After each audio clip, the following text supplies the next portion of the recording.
Mangwanani akanaka vedare tinokugamuchirai zvekare kune chimwe chirongwa. Ichi chirongwa chatinokupakulirai ma-secrets and confessions. So pane voice note randichakuplayerai. Voice note iri ndakaritumirwa nevamwe vanonzi anti mamoyo. Vakabva vati mukomana Shi, ndinokumbirawo kuti muposte voice note iri pachannel yenyu sezvo imimi mune following hombe. Zvekare ndanga ndichikumbirawo kuti kana zvichiita mukumbirewo masubscribers enyu asubscribewo kuchannel yangu because neniwo ndinoita izvozvo zvemaconfessions. So guys, kana muchikwanisa you can go and subscribe to her channel. Let us support each other as Zimbabweans.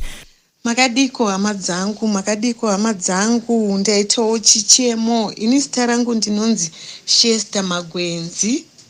Ndinogara ku Soweto FNB Stadium uko. Hama dzangu ndakatsvagirawo mumwe muZimbabweaniwo basa sekutambudzika kwatinoita tese maZimbabweans. Saka nyaya yakaitika ndeyekuti ndamutsvagira basa musikana uyu anonzi Rejoice Mandishora, anobva kuMuzarabani. Murume wake anonzi Beverly Chirasa. Murume wacho ndiye watisingazive kuti anobva kupi, asi Beverly uyu anobva kuMuzarabani. Saka Beverly uyu ndamutsvagira basa.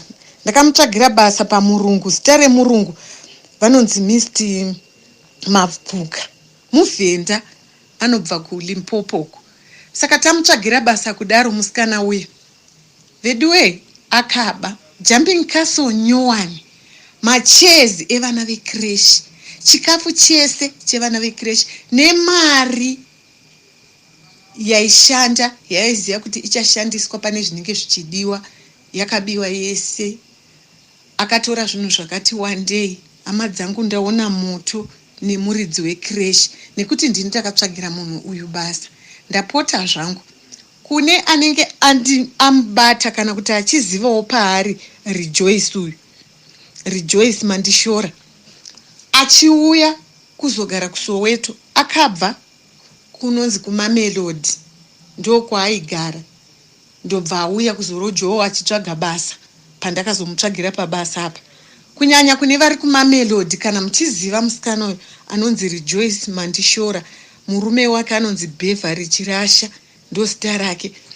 Vakaba zvinhu izvi, vakahaya mota, vakatiza vakaenda. Hatisi kuziva kwavari.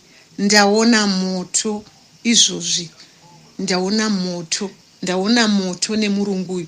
Saka kune achakwanisa kubatawo murungu vanonzi Miss Mapuka.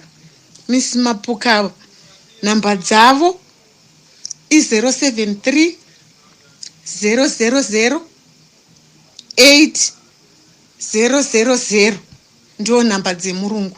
Ndapota pane reward kune achangokwanisa kungobata, ngaabate very fast kubata panhamba dzandadeedzera idzi, ndokuti ndikwanise kusunungurwa ndiri panguva yakaoma. Kushayikwa kwemunhu uyu, kuparara kweupenyu hwangu, kana kuti kuparara kwemumwe chete wevana vandakabara. Ndine vana 5 vandinogara navo. Saka pavana ivavo ndo pari kunzi panogona kushayikwa mumwe mwana, kana kuti inini upenyu hwangu hunogona kuparara. Kungowanikwa kwemunhu uyu, hama dzangu, ndichatendewo kuna achabatsira. Ndisunungureiwo, ndapota vanhu wee, ndibatsireiwo vese, kwamuri vese kundibatirawo munhu uyu. Ndatenda zvangu kune vachabatsira. Ndo voice note ratakatumiriwa naanti mamoyo. Kana kuine anyone ane information, please contact me ndikwanise kuona kuti munokwanisa here kuzosangana navanzvadzi avo vanga vachitaura pavoice note. Regai tibva tapinda mumaconfessions edu emuzuva ranhasi. Anzi hello mukomana Shi, muri sei? Please chitupa changu vigai, inini ndatamburawo vanhu vaMwari. Handitombozivi kuti way out ichava way out yakambomira sei. Vazhinji vanoti there is always a light at the end of the tunnel, but inini tunnel yandiri kufamba nayo yakangozara rima. The reason is zvinhu zvangu zvakatanga ndichiri mukomana ndaiva munhu wekuti dzimwe nguva ndaikwanisa kungomuka pasi pepilo pane bhurugwa remunhukadzi, kana kuti mupilo dzimwe nguva ndaikwanisa kuzowana mupilo mangu mava nemabhurugwa anokwana iwo kuita 3 kana kuti 4. Kazhinji hanzvadzi dzangu dzaikwanisa kuzotanga kutsvaga mapendi mafrendi adzo vachishaya kuti kondianiko ari kumboba mabhurugwa, ndozoona kuti mabhurugwa aya anenge ari mupilo mangu.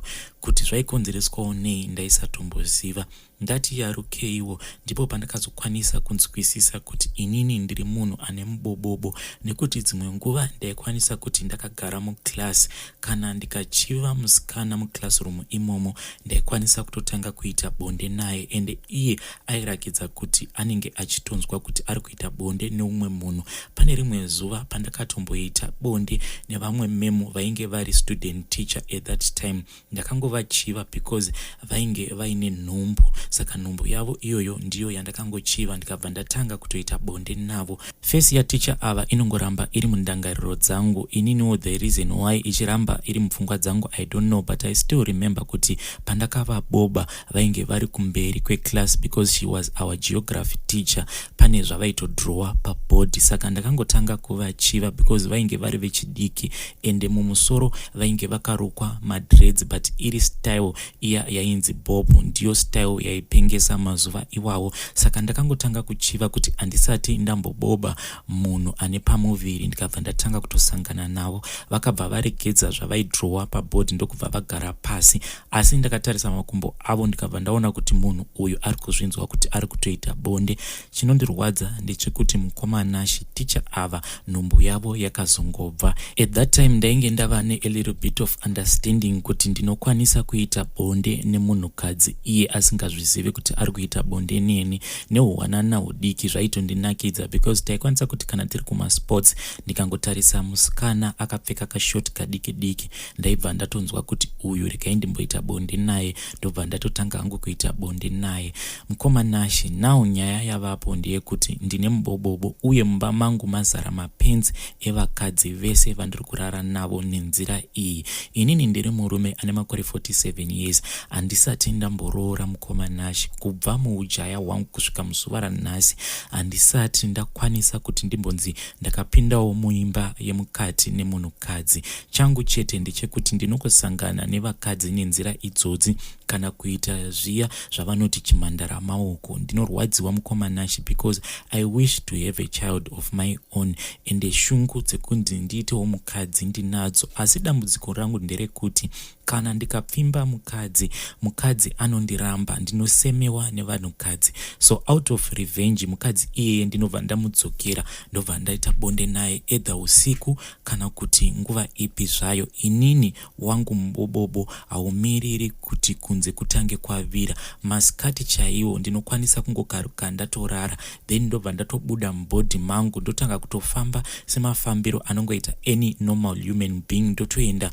padhoo remunhu iyeye wandinenge ndichida kusangana naye pabonde, ndobva ndatonoka. Munhu iyeye anotondivhurira dhoo, tobva tatoita romance, toita bonde, ndobva ndatobuda. Asi kazhinji munhu iyeye anozosara achiona kuti ava kutoyerera mbeu yemunhurume. Pane mubvunzo wandakazvibvunza wekuti saka vakomana kana nhasi ndikanzi ndafa zita rangu rinenge ratorova here, nenhau yekuti handinawo kana mbeu yandakakwanisa kusiyawo panyika. Mubvunzo uwu wakandibaya kusvikawo pakuzoreurura ndichikupaiwo confession yangu iyi. I also blame addiction because inini mukomanachi ndakazonyanya kuva addicted, because kana ukagara waziva kuti unokwanisa kusangana ne-any woman on this planet pasina kana any consequences, for sure unopedzera watova addicted. And also addiction yekuti ndisaita chimhandara maoko ndiyo imwe iri kundinetsa, because on any given day ndinokwanisa kuita kana 4 times apa nekusaidi ndinenge ndichiboba vakadzi vevanhu zvanana, especially zvanana zviya zvinenge zvine mazamu anenge akati twi. Kana ndikangosangana nacho muroad ndinobva ndatozviudza kuti ichi ndoda kutorara ndachipedzera nhasi, ende mwana iyeye ndinokwanisa kumurarira usiku hwose.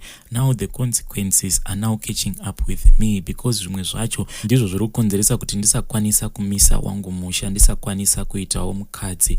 Mukoma muchindiona ndichireurura kudai, it is not because of joy but I am deep in pain.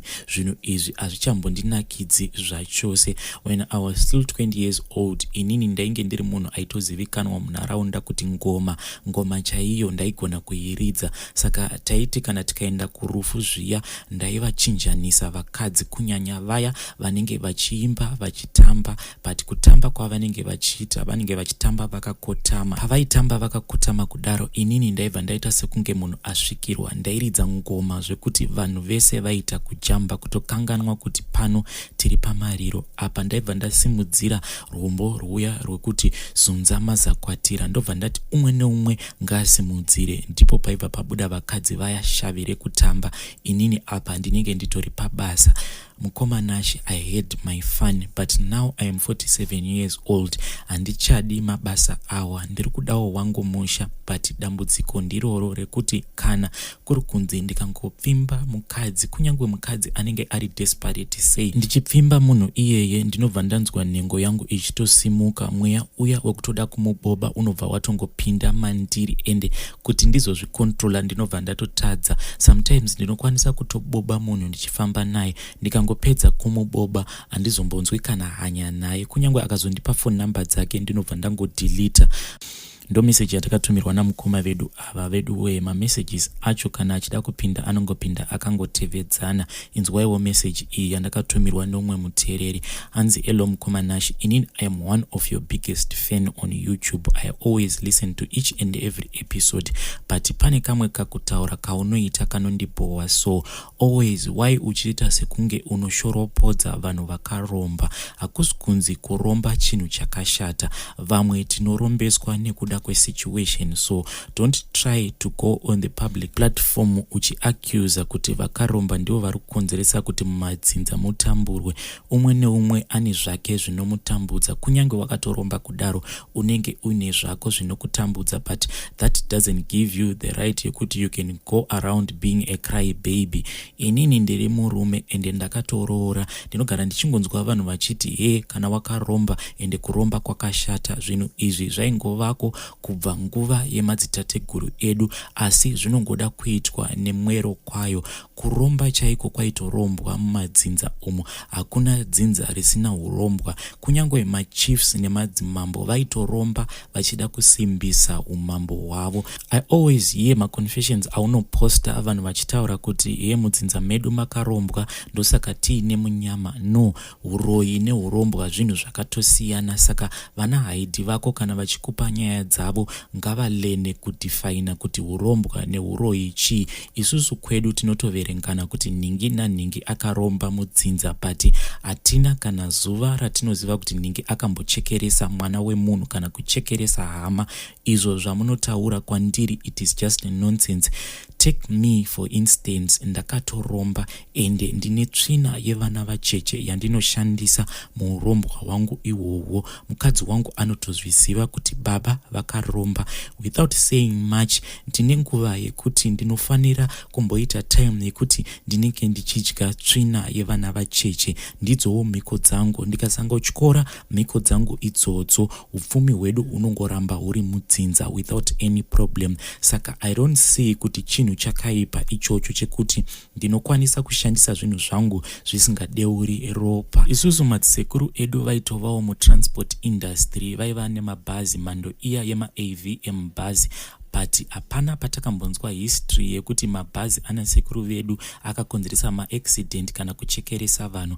Zviya zvinotaurwa nevanhu kuti vanhu vane mabhazi vakaromba ende vanochekeresa vanhu, hungori uroyi kana kuti unenge wangoitirwawo jealous nevavengi vako, mabhazi ako obva atanga kuita maaccident. Ininiwo mukoma ndakazochinjawo business. I am now into the fishing industry ende urombwa hwangu uhu ndiwo unotsigisa business rangu zvose nekundichengetedza kubva kuvavengi vangu. I have my cousin brothers vari kurarama vari kuabroad, but vatori neurombwa hwavo ikoko. Saka I don't get your point kana uchiti urombwa unotambudza dzinza, because isusu dzinza redu we are quite a happy family ende hatina kana maproblems. Hapana kana day ratakambonzwa zvichinzi ningi azoroweswa nezvishiri naningi. So I am willing to take on anyone tikwanise kuita debate about this issue yeurombwa, because isusu dzinza redu titori vanhu vekutoti takagara tatata ende hatina kana dambudziko neurombwa. Ndangotiwo ndingotaurawo my own side of the story, because each and every day on your channel we are being demonized kuti veurombwa vakashata. Vedare, that was an angry message yandakareceivawo kubva kuna mukoma. Can you please give me your opinion in the comment section? Regai tibva taenda panyedu inotevera. Hanzi, hello Nash, can you please hide my identity? Inini ndakatizirwa nemusikana wangu, asi nyaya yavepo haasi kuda kuti ndipote ndichipawo amai vangu mari. Ndiri mukomana akatizirwa last year, asi musikana wangu akauya nenhumbu. Nhumbu yake iyi yanga yatova ne9 months. Akatoita zvekudzingwa kumba kwavo, akazongofona kuti iye ari pageti pedu ende ndinofanira kumutora. Ndakambozama kubvunza kuti is it okay kuti uye nenhumbu yatova ne9 months? Akabva atanga kupopota akati, saka pese pawaindiisa waifungidzira kuti zvichazoguma nekupi? Izvezvi ndatouya pano ndatova mukadzi wake. Saka ndakabva ndangomutora ndokubva ndapinda naye, but handina kupinda naye pageti pedu. Ndakabva ndaenda naye panext door ndikasvika ndikavaudza zvainge zviripo ende situation yacho. Then mai vangu vakazoudzwa the next day nemuneighbor wedu kuti painge paita murora. Ndokuzogara neni pasi ndokubva tataura nyaya iyi. Nyaya iyi yakazotaurika zvayo zvakanaka. Mama vakabva vabvuma kutora murora wavo, but inini nditoriwo munhu wekuti handitoshandewo, ndinongochengetwawo nastepfather vangu. Kubva musi wazotambirwa musikana wangu uyu naamai vangu, ndakabva ndatanga kuhasila mari, ende ndaiti kana mari yandinenge ndawana ndaibva ndapa amai vangu kuti vakwanise kubatsirikana pachikafu and also nemapampers emwana. So ndaingovapawo mari apo neapo, asi nguva zhinji mari yacho ndinoti ndikapinda nayo mumba mukadzi wangu anobva adhimanda mari iyoyo. Asi mazuva ano ndinototi kana kunyange ndikapa amai vangu kana $1 zvaro, iye anobva aita kupfundumwara, kutsamwa chaiko. Anotanga kupopota kuti why uri kupa amai vako mari inini ndiripo, ende iwe unofungidzira kuti ukasandipa mari saka midziyo yangu yemumba mangu ndichaitenga sei? Ini ndakamuudza kuti for now shamwari tarisaone kuti handishande ende handikwanise kuti tibve pano tichiti tiri kuenda kunotsvaka imwe imba nenhau yekuti mari yacho yerent handizomboiwani. Apa stepfather vangu munhu wekuti is a good man, vakandirera vakandichengeta, and I feel so bad kuti this is the way we are treating them. Hapana kana mari yatava kumbovapa yekuti tikwanise kubatsirikanawo pachikafu chavanenge vachitenga nemapampers. Zvaizvezvi mukomana chiri kunyanya kundirwadza ndechekuti kunyange bonde racho anomboita achindipa, sometimes ndiri pamusoro anobva anditi buruka buruka, handiti haudi kundipa mari, unoda kupa amai vako mari, chienda unorara naamai vako. Izvi zvava kukonzeresa kuti ndigare ndiri munhu wekuti ndinenge ndiine BP. Marriage yacho mukomana haichambondinakidzi. Izvezvi ari kudya marasha chaiwo, hanzi ngatitame, ende inini mari yacho yekuti titame handitomborina. Ndakaudzawo amai vangu ipapo ndikabva ndaona kuti ndatoita mistake, because grudge rava mumba mukomanashi handichatombokwanise kuricontrola. Ukuwo amai vari kupopota. Ndikapindawo muspare room mangu, mukadzi wangu ndinongomuona akati muntu haadi kana kumbotaura neni. Chinondirwadza anorakidza kuti pafoni pake anenge ane munhu waanotaura naye, because sometimes ndinokwanisa kungobatwa nehope iye osara paWhatsApp. Ndinorwadziwa mukomanashi kuzomuka kana kuma 1 AM ari pafoni. Please ndibatsireiwo, mwoyo wangu uri kuita kutsemuka. I am so afraid nemashoko akataurwa naamai. Vakandiudza kuti iwewe wakanyanya kupusa, uri dununu, wakamboona kupi munhu anotambira mimba yava kutoda kutozvarwa. Saka I am now scared kuti maybe mwana wacho haasi tombori wangu, because attitude yandinoitirwa nemukadzi wangu inondirwadza mukomanashi. Is this normal? Because iye anoti the reason yaakaregedza kuuya kuzondiudza kuti ane nhumbu, hanzi the day raakangobatira pamuviri akabva atanga kundivenga. Hanzi dzimwe mimba dzinovenga vana baba vadzo, but for 9 months here munhu asina kumbondiudza kuti ane nhumbu. Ini ndichitomuona wachifamba mumaraini ndaitofungidzira kuti nhumbu iyoyo akaipiwawo neumwe munhu. Hei, zvakangooma vedare. Iyi ndiyo nyaya yatakatumirwa nemwanakomana uyu ari kutsvakawo rubatsiro. Please ngatimupeiwo maadvices mucomment section, but dai waenda kuDNA mwanakomana uone kuti mwana iye ndewako here. Vedare, awa ndo masecrets nemaconfessions atanga tinawo muzuva ranhasi. Tosangana zvekare mune zvimwe zvirongwa zvinotevera.